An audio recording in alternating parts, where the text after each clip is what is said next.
Nature by Ralph Waldo Emerson. Themes, Summary, Analysis. Hello and welcome to the discourse. Nature is a long spiritual essay, a book written by Ralph Waldo Emerson that was published in 1836. In this essay, Emerson talks about the symbiotic relationship between humans and nature and suggests that humans often fail to realize and reciprocate the true beauty of nature. He says that while nature offers everything required for humans, they fail to reciprocate. However, he says that the only way to achieve true happiness and calmness is to experience the wholeness of nature. To attain oneness or wholeness with nature, one must shed off the flaws and distractions imposed on us by society. While people generally think that nature is the mere reflection of human will, manipulation, a means of human ends, Emerson suggests that humans are nothing but a part of nature, and to attain their full potential, they should strive to be one with nature. Later on, Emerson continued to explore these spiritual ideas, and that became the backbone of transcendentalism. This spiritual movement influenced many other thinkers and writers, including Henry David Thoreau, Margaret Fuller, and Bronson Alcott. In 1833, Emerson toured Europe, where he came in close contact with William Wordsworth, Samuel Taylor Coleridge, and Thomas Carlyle. He was influenced by the literary, artistic, and philosophical movement of Romanticism in Europe. His ideas expressed in nature can be compared with those of William Wordsworth's ideas in his poems Expostulation and Reply and The Tables Turned. Summary of Nature by Emerson.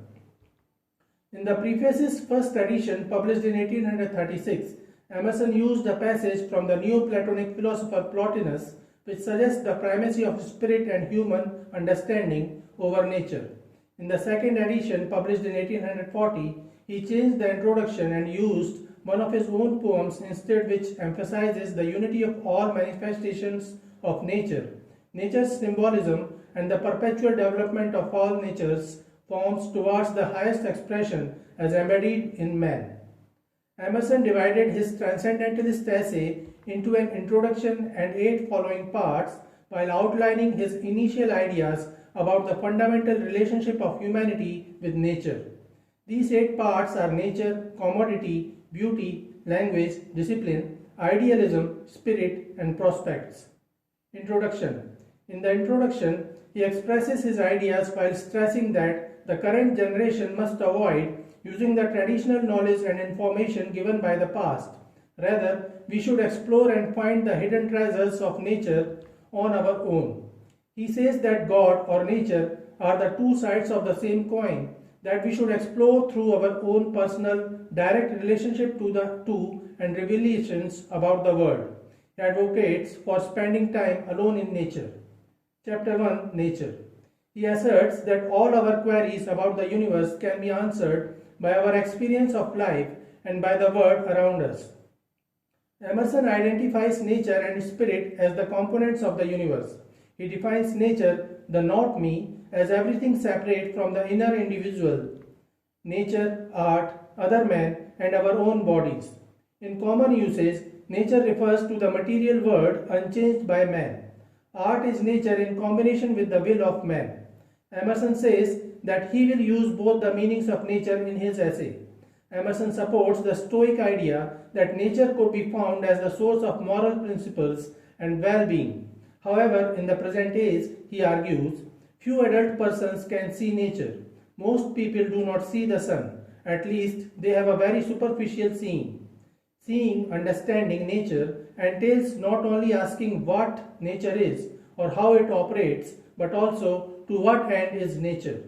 Emerson says that while alone in nature, when he becomes detached from everything, I become a transparent eyeball, I am nothing, I see all. The currents of the universal being circulate through me. I am part or parcel of God. Chapter 2, Commodity. In this chapter, Emerson treats the most basic uses of nature as commodities for heat, food, water, shelter, and transportation.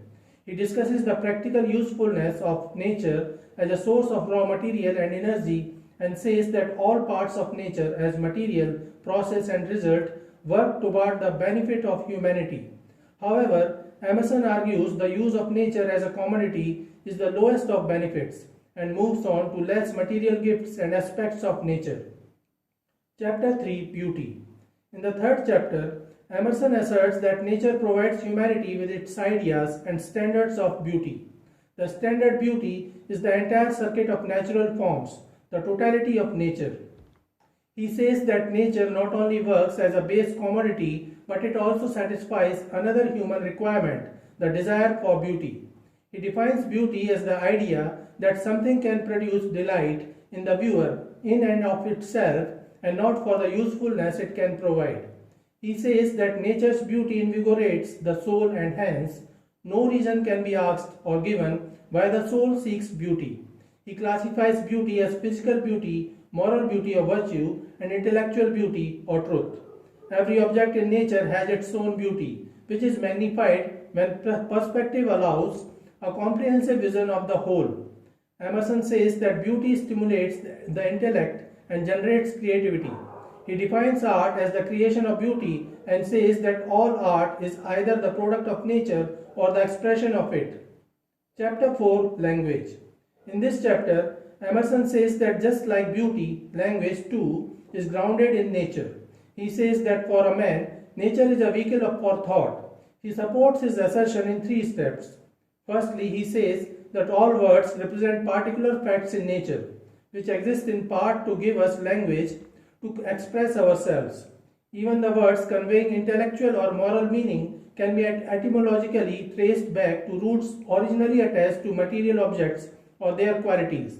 He offers some examples of this as supercilious is from the Latin supercilia, which means raising the eyebrow. He says that not only words are symbolic, but the natural objects that they represent are symbolic of particular spiritual states. Human intellectual processes are, of necessity, expressed through language, which in its primal form was integrally connected to nature. Every appearance in nature corresponds to some state of the mind, and that state of the mind can only be described by presenting that natural appearance in its picture. An enraged man is a lion, a cunning man is a fox, a firm man is rock, and a learned man is a torch. A lamb is an innocence, a snake is a subtle spite, flowers express to us delicate affections. Light and darkness are our familiar expression for knowledge and ignorance, and heat for love. Emerson argues that people who have been corrupted by their various desires use corrupted language, but a person with good character who is grown up close to nature has a skillful grasp of language and is more creative. Chapter 5, Discipline. In this chapter, Emerson suggests that our experiences of nature are a discipline, a multifaceted education for understanding intellectual truths, understanding and moral truths, reason.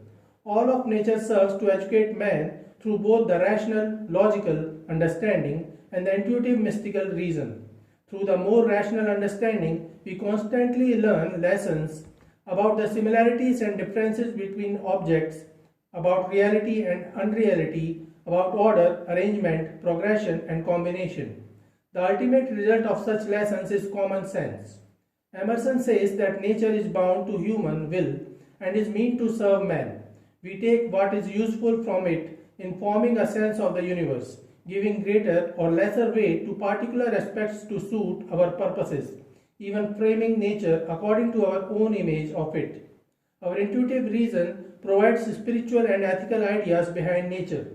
Emerson says that all things are moral as nature is divine itself, therefore every aspect of nature conveys the laws of right and wrong. While studying nature, we make laws, ethics, and religions and abide by them. Chapter 6, Idealism. In this chapter, Emerson again explores what nature is and wonders if it is real, whether nature actually exists, or if God may have created it only as a perception in the human mind. However, he says that such a doubt does not diminish the usefulness of nature as an aid to human comprehension of the universe. He stresses that it is unknowable if nature really exists or if it is just a human construct, and says that irrespective of it, nature is ideal.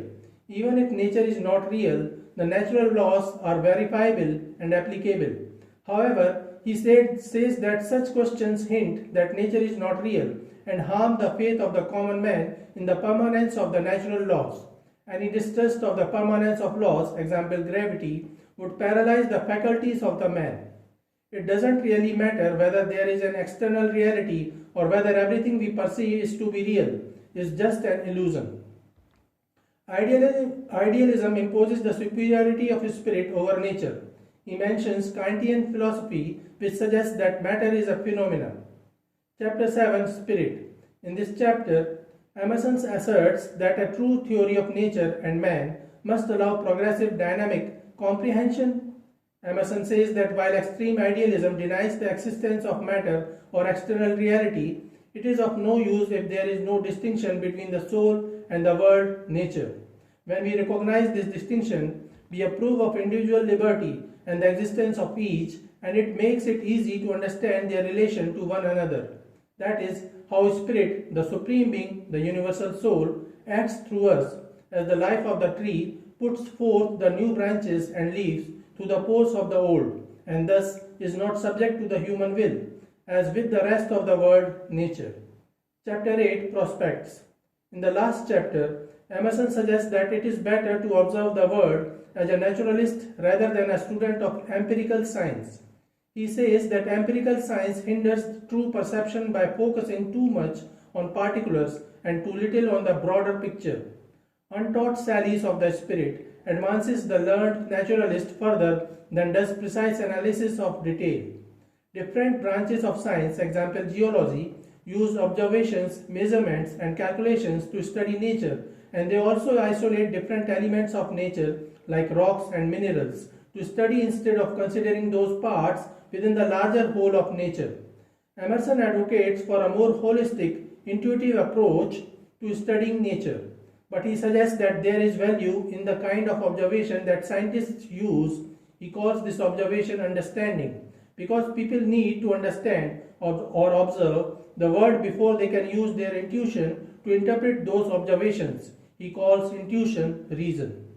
At the end of his book, Emerson says that in the past, we used to live in complete harmony with nature as a unit, but over time, we stopped paying attention to the spiritual truths that nature teaches and grew distant from nature. To remedy this, people must spend time in nature and use their intuition to understand it. This will unify humankind with nature again. So this is it for today. We will continue to discuss the history of American English literature. Please stay connected with the discourse. Thanks and regards.